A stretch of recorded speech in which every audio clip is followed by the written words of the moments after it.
Түрлі түсті комбинезон киіп, түні бойы ата-анасының рұқсатымен көңіл көтеретін жасөспірімдер ме? Норвегияда руссеферинг деп аталатын ерекше дәстүрге қош келдіңіз.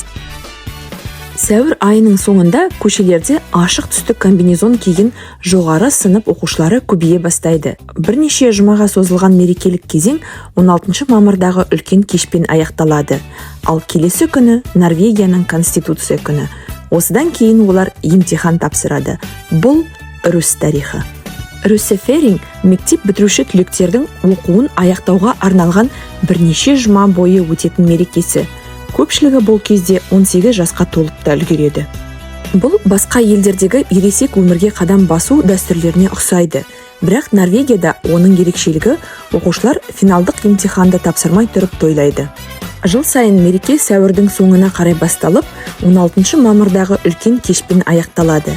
Келесі күні, егер басы ішімдіктерден ауырып тұрмаса, рус оқушылары конституция күніне арналған шеруге қатысады. Бұл кезеңнің негізгі белгілері тоқтаусыз кештер, қуатты дыбыс жүйесі орнатылған арнайы рус бас автобустармен серуендеу, мұғалімдер мен басқа оқушыларға қалжың жасау, түрлі ойын-сауықтар. Ал ата-аналар ше? Көп жағдайда олар қарсы болмайды, себебі өздері де кезінде осы дәстүрден өткен. Көпшілік русты қызыл комбинезонмен байланыстырады, бірақ түстер оқушының мамандық бағытын көрсетеді. Қызыл жалпы білім беру бағыты, математика, ағылшын, физика, биология, тарих және тағы басқа. Көк бизнес пен және экономика. Қара кәсіптік мамандықтар, электрика, ағаш ұсталығы, аспаздық және тағы басқа. Жасыл ауыл шаруашылығы. Ақ түс кей аймақтарда медицина немесе спорт бағытындағы оқушылар. Рус формасының тағы бір маңызды бөлігі арнайы қалпақ. Оқушылар түрлі тапсырмаларды орындап, қалпақ бауына түйін тағып алады. Тапсырмалар көбіне көңілді әрі күлкілі болады, бірақ кейбірі алкогольмен байланысты. Мысалы, түнді далада өткізу, сауда орталығында ит болып еңбектеу, бейтаныс адамнан мүшиқап, яғни презерватив сұрау.